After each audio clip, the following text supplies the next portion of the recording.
Welcome to the Deep Dive. So today we're looking at a really foundational source, the book of Proverbs. That's right. And we're focusing specifically on chapter 1. It really sets the stage like an introduction to wisdom itself. It absolutely does. Our goal here, our mission, is to try and figure out what this source actually means by the beginning of wisdom. Cut through the jargon. And how that's supposed to actually work in your life, day to day. Exactly. How it changes things. And it helps to remember who wrote this. We're talking King Solomon. Right. The story goes, he could have asked for anything. Anything at all. Riches, power, long life. But he asked for understanding, insight. And that's the heart of Proverbs. Yeah, that context is key. In chapter 1, it doesn't read like some harsh command, does it? It feels more like an invitation. Definitely an invitation. The source paints it as a teacher calling out, offering you the chance to get wisdom, understand deep things, and learn how to live purposefully. With peace, with truth. It's basically saying, look, here's the guide to a good life. If you'll just listen. Okay, so let's dive straight into that core concept then. Because verse 7 hits you with something pretty strong, maybe even jarring for us today. It's a pivotal verse. It says, "The fear of the Lord is the beginning of knowledge, but fools despise wisdom and instruction." Let's unpack that fear. Right. That word fear, it immediately makes people think of, well, being scared, terror. Yeah, why start with terror? But that's not really it if you look at the source closely. The meaning is much richer, deeper. Okay. It's not about being terrified, it's reverence. It's profound respect, awe.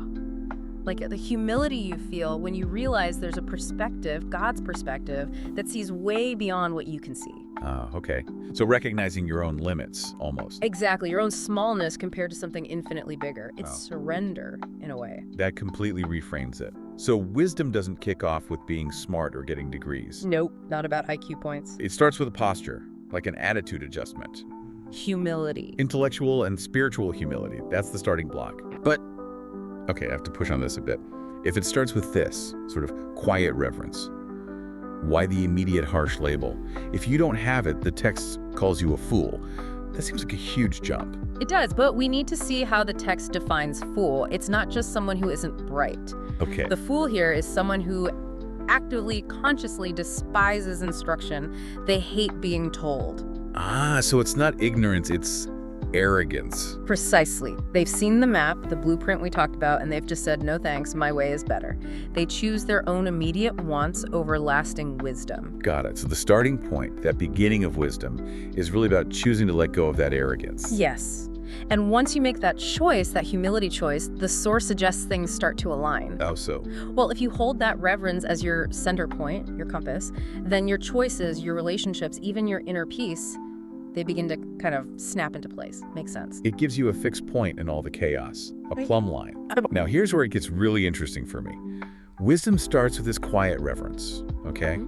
But then the chapter shifts, and suddenly wisdom isn't just a concept. Right, it becomes a person. Yeah, wisdom is personified. It speaks, it calls out. Verse 24 has this pretty stern warning. "I called you, but you refused. I stretched out my hand, but no one paid attention." Why do that? Why give wisdom a voice and hands reaching out? What's the point of that personification? It's a really powerful way to show that wisdom isn't passive. It's not hiding. It's not something you have to hunt down after years of study. It's actively looking for us. Yes. The text says wisdom is out there in the streets, at the crossroads, calling out publicly. So finding wisdom isn't the hard part. The hard part is listening, choosing not to ignore the call. And the consequence of ignoring it, according to the source, well, life gets messy. Messy how? Confusing, noisy, restless. It suggests that rejecting that guidance naturally leads to the state of inner turmoil, constant conflict inside. That's fascinating because we often think guidance, especially divine guidance, should be loud, like a thunderclap or something dramatic. Right, a big booming voice from the sky. But this source describes wisdom's voice differently, often as a gentle call, a still small voice. Exactly, not a storm, but a whisper almost. And it says you can find this voice, well, in quiet places, like early mornings, honest prayer, even in learning from mistakes or finding forgiveness. Which means, if the voice is quiet, you can't be frantic. You can't be drowning it out with your own noise. The noise of modern life. Yeah, the constant comparison, the rushing, the anxiety. the streets, the text talks about, if you're caught up in all that, you physically can't tune into something gentle. So you have to create space. You have to stop, humble yourself again, remember, and consciously make room to hear what's being offered. The failure isn't intellectual, it's a failure of listening. Okay, so wisdom starts with reverence, this humility, and you access it by quieting the noise and listening to that gentle voice. But it's not just about knowing, right? It has to be practical. Absolutely, it has to translate into action. The source is clear on this. Wisdom isn't just knowing the right thing. It's doing the right thing, especially when it's hard, when the pressure's on. And Proverbs 1 gets specific here, warning about things that try to pull you off course immediately, like bad company. Yes, it warns strongly against people who tempt you, who entice you, it says, towards dishonest schemes, or getting ahead quickly at someone else's expense. That sounds very relevant, that enticement. It's like peer pressure promising an easy win, right? Exactly. And this is where wisdom becomes a real choice. Take something general, like choose patience over anger. Apply it here. Your buddy suggests cutting corners for quick cash. Your inner wisdom, that gentle voice, says no. The wise action is choosing the patient, honest way, even if it's slower. That's patience over the anger of wanting it now. Or the idea of truth over comfort. The chapter warns about flatterers, people who make you feel good by ignoring hard truths. Yes, that's the battleground. Wisdom is having the guts to face the truth and speak the truth, even if it costs you something right now. Popularity, money, comfort. So acting with integrity, even when it's uncomfortable, that's living out the fear of the Lord. It's the daily practice of it. Reverence for a truth bigger than your own immediate comfort or gain. And the source suggests this choice, this wisdom, is always there for you, even at a crossroads. Always available. If you're stuck, facing that temptation, feeling uncertain, the advice is simple. Go back to the start. Back to verse 7. Back to reverence. Absolutely. Stop the rush. Get back to that posture of humility and ask that core question. Okay, Father, what's the wise thing here?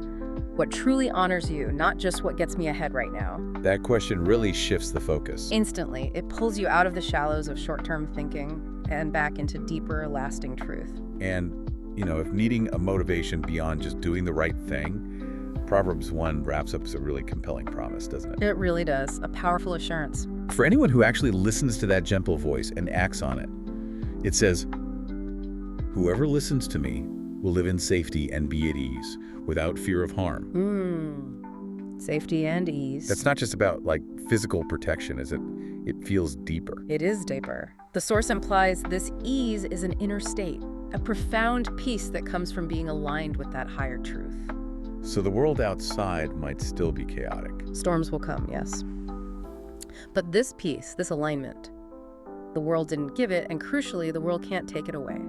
It's the peace you feel when you know your direction again, when hope returns. That's the payoff then. Yeah. Starting with humility, listening carefully, acting truthfully, leads to this unshakable inner peace. That's the journey Proverbs 1 lays out. So summarizing our deep dive today, wisdom, according to the source, isn't really an intellectual game, it's relational. It starts with reverence, with humility. Which leads to alignment. Right, and that alignment shows up in practical choices, especially when tempted.